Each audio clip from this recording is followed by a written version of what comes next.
오순절 후 15번째 주일, 하나님께서 우리에게 주신 성경 본문 말씀은 에레미야 27장 8절에서 11절까지의 말씀입니다. 제가 이 말씀을 봉독할 때 이 시간 살아계신 우리 하나님의 귀한 음성을 직접 들으실 수 있기를 소망합니다. 여호와의 말씀이니라. 바벨론의 왕 느부갓네살을 섬기지 아니하며 그 목으로 바벨론의 왕의 멍에를 매지 아니하는 백성과 나라는 내가 그들이 멸망하기까지 칼과 기근과 전염병으로 그 민족을 벌하리라. 너희는 너희 선지자나 복술가나 꿈꾸는 자나 술사나 요술자가 이르기를 너희가 바벨론의 왕을 섬기게 되지 아니하리라 하여도 너희는 듣지 말라. 그들은 너희에게 거짓을 예언하여 너희가 너희 땅에서 멀리 떠나게 하며 또 내가 너희를 몰아내게 하며 너희를 멸망하게 하느니라. 그러나 그 목으로 바벨론의 왕의 멍에를 메고 그를 섬기는 나라는 내가 그들을 그 땅에 머물러 밭을 갈며 거기서 살게 하리라 하셨다 하라. 여호와의 말씀이니라 하시니라. 아멘. 이 본문 말씀 가지고 참 예언과 거짓 예언이 충돌하는 때라는 제목으로 피차 은혜를 나누고자 합니다. 사랑하는 성도 여러분, 이 시간 우리는 선지자 에레미야 예언자에 관하여 보게 될 터인데,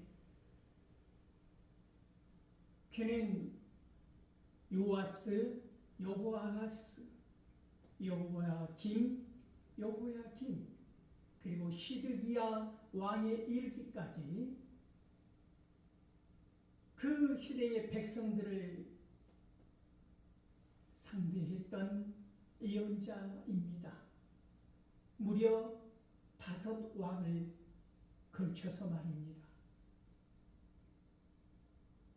생각해보면 그 개인의 인생이 하나님의 말씀을 대언하기 위하여 어떠한 고난의 가시밭길을 걸을 수밖에 없었는가를 우리는 익히 잘 알고 있습니다. 하나님께서는 에레미야에게 결혼도 하지 말도록 말씀하셨습니다. 물론 자녀도 두지 말라고 하신 거지요. 이러한 에레미야를 통하여서 우리가 볼 수 있는 것은 무엇입니까? 진노의 때 하나님의 책망이 너무나 급박하게 가까이 와 있다고 하는 것을 우리는 미루어 짐작해 볼 수 있다라고 하는 말씀입니다. 그러므로 우리는 에레미야를 눈물의 선지자라고 부르지 않습니까? 우리가 길 가다가 혹은 어느 집에 방문했을 때 대자연 속에서 황소가 쟁기질하는 농부와 함께 어우러진 그 목가적인 풍경을 볼 수가 있는데, 그때 우리는 그 평화로운 모습에 빠져들게 되지 않습니까? 우리가 보는 관점은 그 사진 속에서 드리워지는 평안함이지만, 여러분, 우리 눈에서, 우리 시야에서 황소의 표정 문방울, 농부의 땀, 물론 중요합니다. 그러나 놓치지 말아야 할 한 가지 도구가 있는데, 그것이 무엇입니까? 소 등 위에 올려져 있는 멍에라고 하는 것입니다. 멍에. 그 멍에가 있어야 그 쟁기질하는 그 보습의 그 날카로운 끝이 깊이 땅을 파헤칠 수가 있다고 하는 거죠. 그 소의 힘이 고스란히 보습 끝에 전달하기 위하여 반드시 필요한 도구, 그것이 무엇이냐 한다고 하면 멍에라고 하는 것입니다. 우리가 바라보는 한 사진 속의 풍경은 목가적이고 평화롭고 아름다운 장면일 수 있겠으나 그 손은 온 근육을 다 사용해서 그 힘을 보습 끝에 전달하고 있다고 하는 것입니다.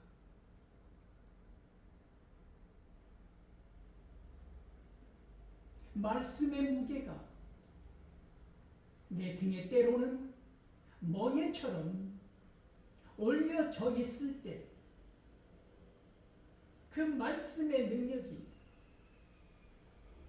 보습 끝에 예리하게 전달되어서 오늘 이 시간 우리의 굳은 밭 같은 메마른 땅 같은 견고한 마음 같은 그 땅을 기경한다, 갈아엎는다고 했을 때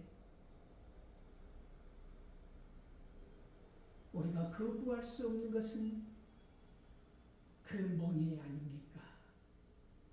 무겁다고 하여, 거추장스럽다고 하여 버릴 수 없는 것, 그것이 멍에라고 하는 것입니다. 그러므로 예레미야 선지자는 멍에를 만들어서 목에 걸고 다녔지 않았습니까? 줄에 묶어서. 이 상징적인 예언자의 자세를 보십시오. 멍에를 만들어 매지 않는다고 하여 그가 하나님의 말씀을 엄중히 생각하지 않은 예언자는 아닐 터인데, 예레미야는 왜 멍에를 만들어서 목에 걸고 말씀을 선포했느냐라고 하는 말씀입니다.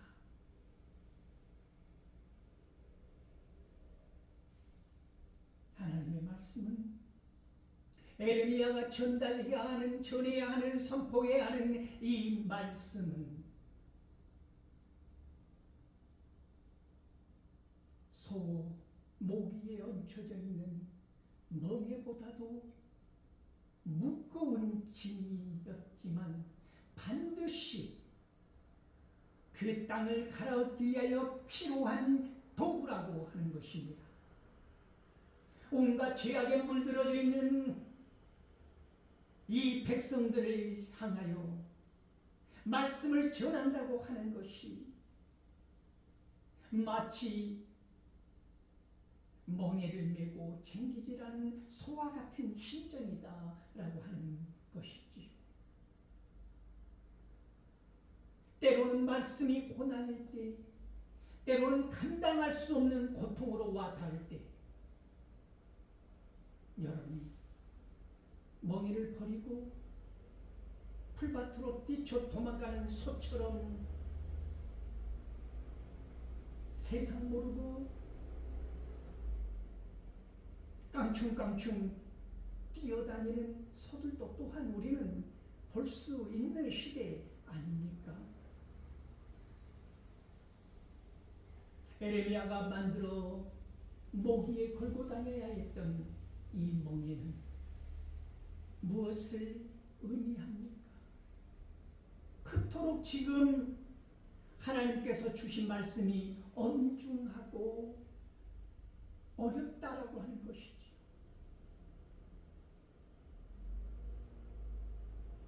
왜 그렇습니까? 이 시대가 완악하다고 하는 것이지.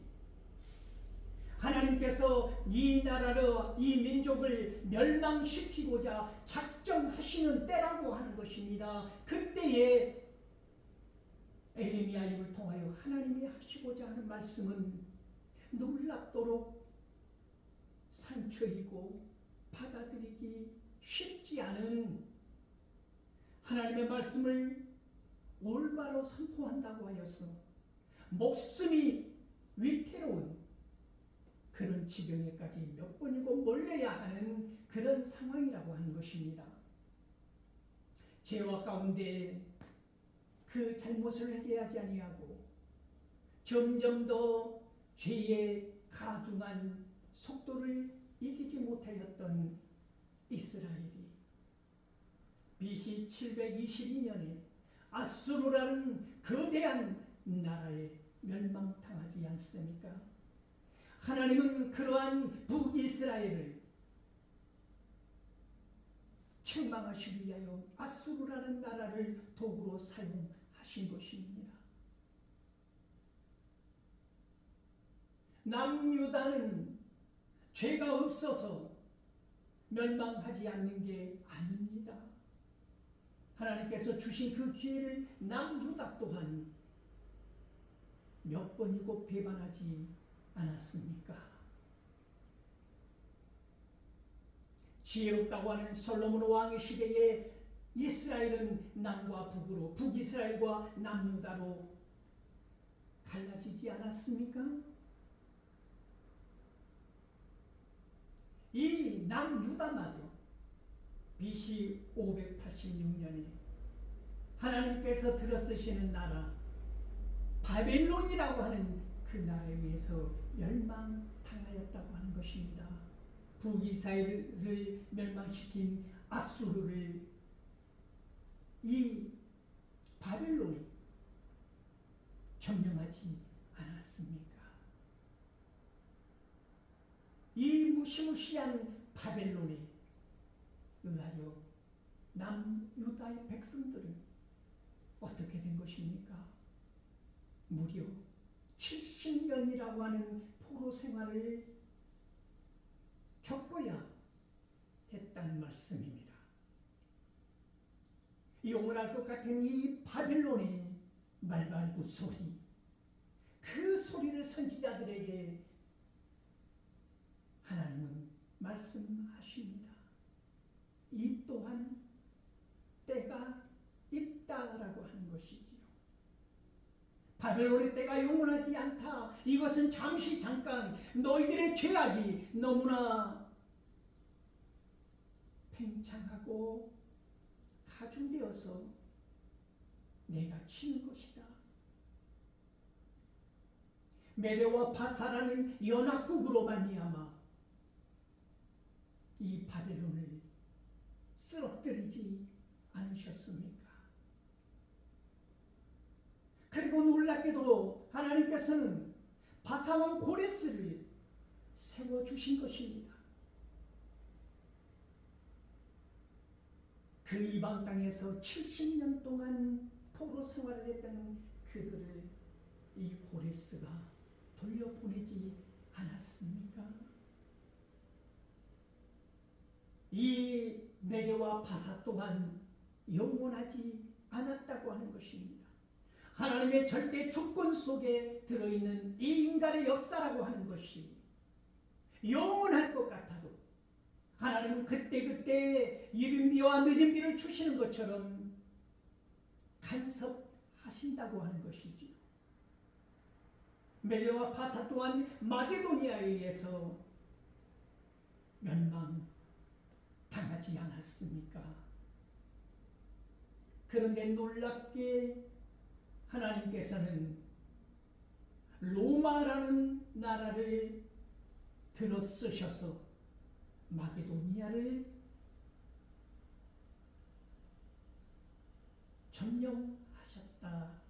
점령하게 하셨다라고 하는 것입니다. 여기까지만 보아도 하나님의 역사가 놀라운데 로마로 하여금 콘스탄티누스 황제 313년에 어떠한 일이 일어납니까? 기독교를 국교로 선포하는 놀라운 기적 같은 일이 일어났다라고 하는 것입니다.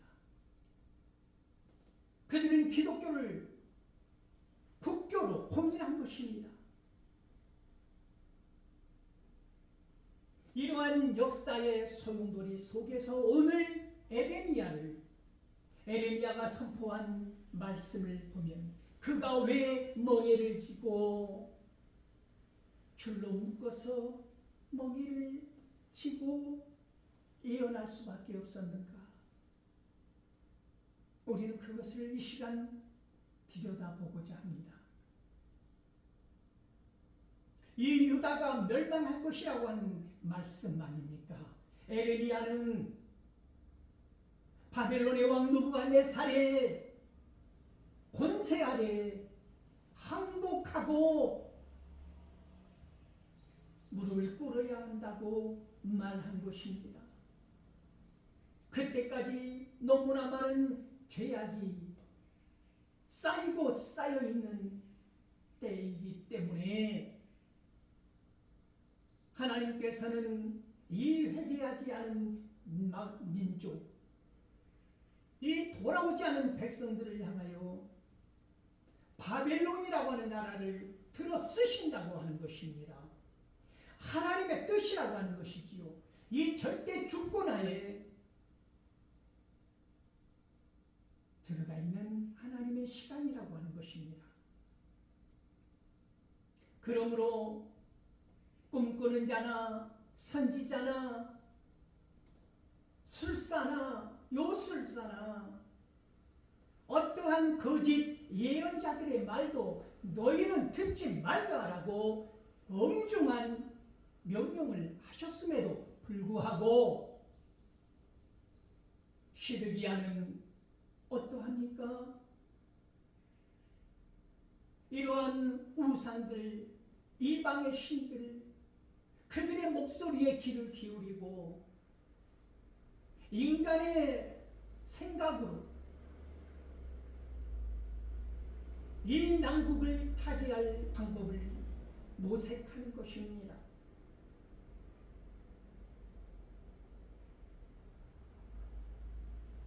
거짓 선지자들의 말에 귀를 기울이면서 그들이 말하는 방법대로 거짓 예언자들의 말하는 대로 생각하고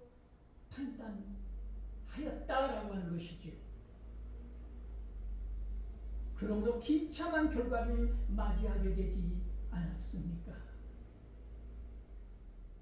그 거짓 예언자들의 말을 듣지 말라라고 그토록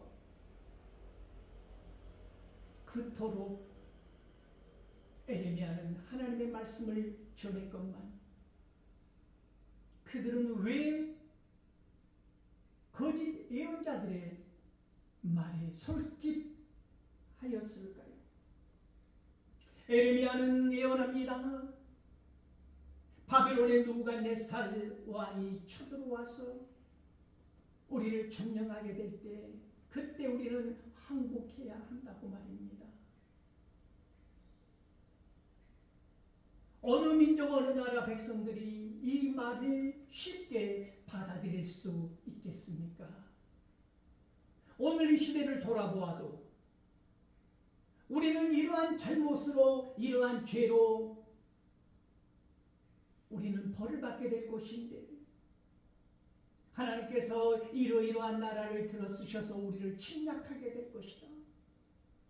그때 우리는 맞서 싸울 것이 아니라 우리는 모든 것 하나님의 뜻인 줄 알고 항복하고 그런 말이 선포된다고 하면 여러분 이 시대에 누가 그 말에 수긍하기가 쉽겠습니까? 그러므로 에레미야는 눈물로 날밤을 지새울 수밖에 없었고 멍에를 만들어 칠 수밖에 없었다고 하는 사실 아닙니까? 손가락질합니다. 너 바벨론의 약잡이냐? 왜 친바벨론적이냐? 바벨론의 나라와 민족을 팔아먹을 것이냐?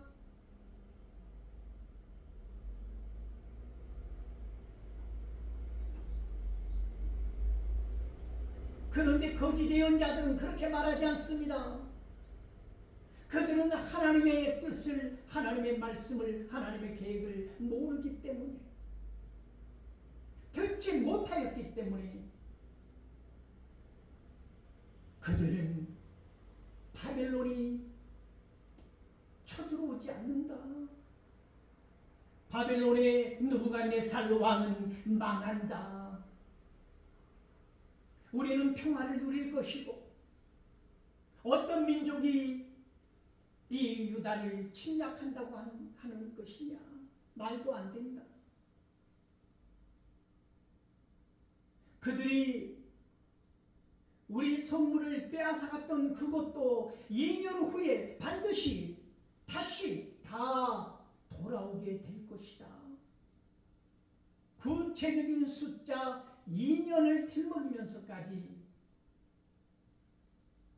그들은 거짓된 예언을 한다고 하는 것입니다. 왜 그들은 거짓된 예언을 할 수밖에 없을까요? 그래야 그들의 기득권이 유지될 수 있으니까. 그들의 권세를, 그들의 헤게모니를 빼앗기지 않고 쥐고 살 수 있으니까. 그들에게 나라와 민족은 어떻게 되든, 하나님의 말씀이 참이고 진실이든, 에레미야가 사실을 전하든 무엇이든 중요하지 않습니다. 그들에게 중요한 것은 오직 한 가지, 내가 지금까지 누렸던 이 권세, 이 헤게모니를 질 수 있다고 하는 것이죠. 이 꽉 짜여진 견고한 카르텔을 부셔뜨리고자 하지 않는 것, 유지하고 지탱하고자 하는 욕망과 탐욕에 의하여 하나님의 뜻이 무시되고, 하나님의 뜻이 거부되고, 하나님의 참 예언자를 사지로 몰아놓고 죽이려고 하는 온갖 올무와 온갖 거짓 증언들을 내세워서 반드시 그를 보내버리려고 하는 이 땅에 팽배한 술수들을 부리고 있다고 하는 것입니다. 하나님의 뜻을, 하나님의 말씀을 무시한다면, 하나님의 말씀을, 하나님의 경고를 받아들이지 않는다면, 끝까지 거짓 예언자들의 말에 귀 기울이고 그들이 원하는 대로 행한다면, 여러분, 그렇게 했던 시드기야의 말로를, 마지막 장면을 우리는 가슴 서늘하게 기억하고 있지 않습니까? 거짓 예언자, 꿈꾸는 자와 술사와 요술자와 거짓 예언자들에게 둘러싸여 있던 시드기야가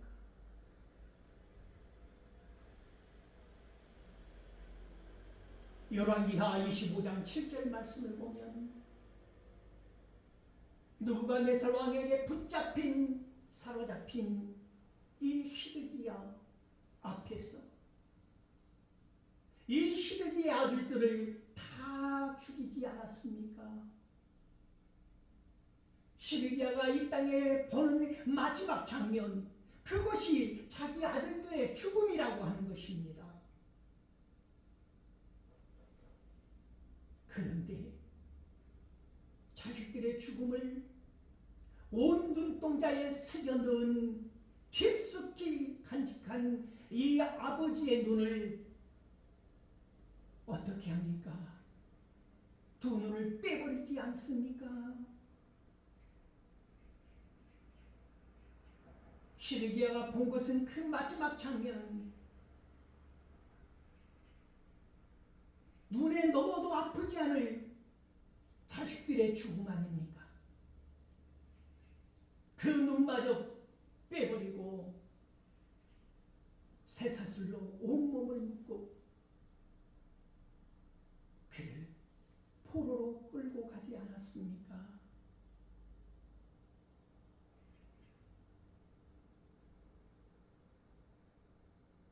거짓 예언에 속는다고 하는 것이 무엇을 의미하는 것입니까? 오늘 이 시대의 거짓 예언자들은 왜 그리도 많습니까? 그들의 목청은 왜 그리도 높습니까? 여러분 보십시오. 거짓을 선동하고 예언한 자들의 목소리가 고분고분하고 조용하고 차분한 것 본 적이 있습니까? 그들은 발악을 합니다. 왜 그렇습니까? 사실이 아니기 때문에, 진실이 아니기 때문에, 악다구니로 그 논리를 선점해야 하기 때문에 그 스스로는 모를까요? 거짓인 것을 안다고 하는 것입니다. 그래서 무서운 것은 안다고 하는 것이 중요한 게 아니라 자신의 생존을 위해서 부르짖는다고 하는 것이죠. 다른 사람들의 생명은 아랑곳 없습니다. 그들은 생명을 아랑곳하지 아니하고 그들의 생존의 문제에 집착하고 있다고 하는 것이지요.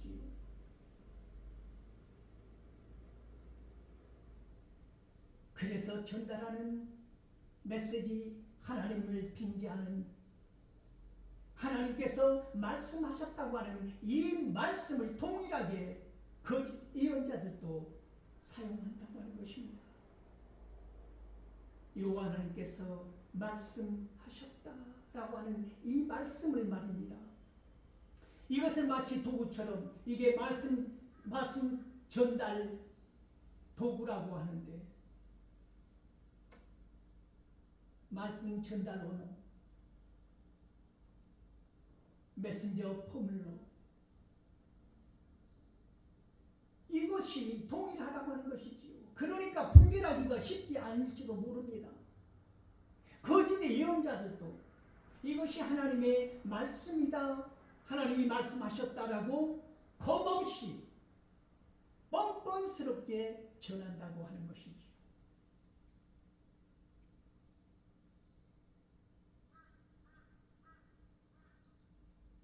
하나냐라고 하는 거짓 예언자가 있습니다. 에레미야에게 적대적으로 맞섰던 거짓 예언자인데, 이 예언자가 말합니다. 이 거짓 예언자는 하나님이 나에게 말씀하셨다. 바벨론의 왕 느부갓네살은 망한다. 우리는 평화와 안전을 누리게 될 것이다. 그들이 빼앗아갔던 이 성전 도구도 2년 안에 반드시 되돌아올 것이다. 여러분, 우리의 귀에 평화라는 말이 들립니다. 안전하다고 하는 말이 들립니다. 걱정하지 말라는 말이 들립니다. 그러나 하나님께서는 단 한 번도 이 하나냐에게 그런 말씀을 내리지 않았습니다. 주시지 않았습니다. 하나냐는 거짓 예언을 하는 것입니다. 급기야 에레미야를 치고 에레미야가 메고 다녔던 상징처럼 메고 다녔던 멍에를 빼앗아 꺾어버리면서 무엇이라고 합니까? 하나님께서 우리의 멍에를 꺾어버리셨다. 그러므로 이제 우리는 평안하다, 평안하다. 샬롬, 샬롬. 걱정하지 말라, 두려워하지 말라.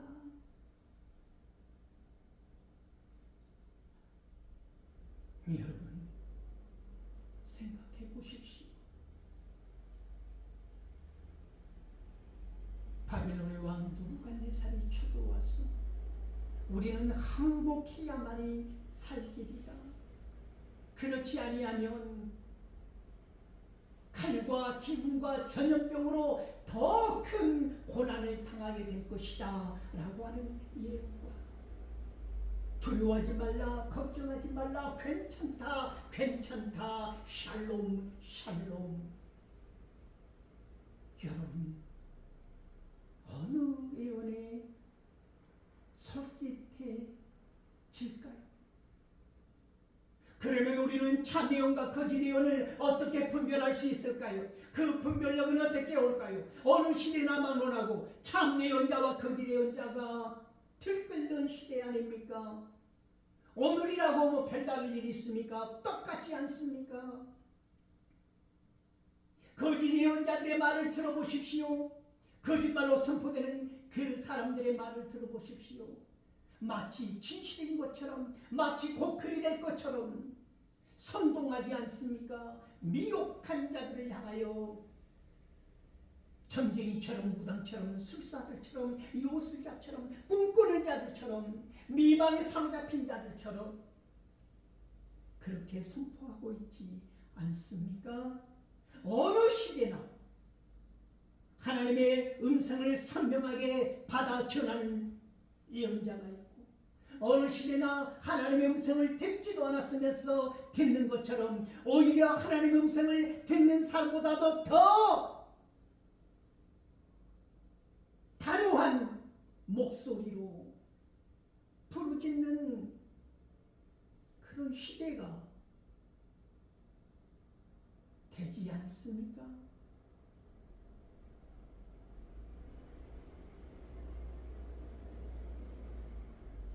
신명기 18장 27절을 보면 거짓 예언과 참 예언을 분별할 수 있는 말씀을 주셨습니다.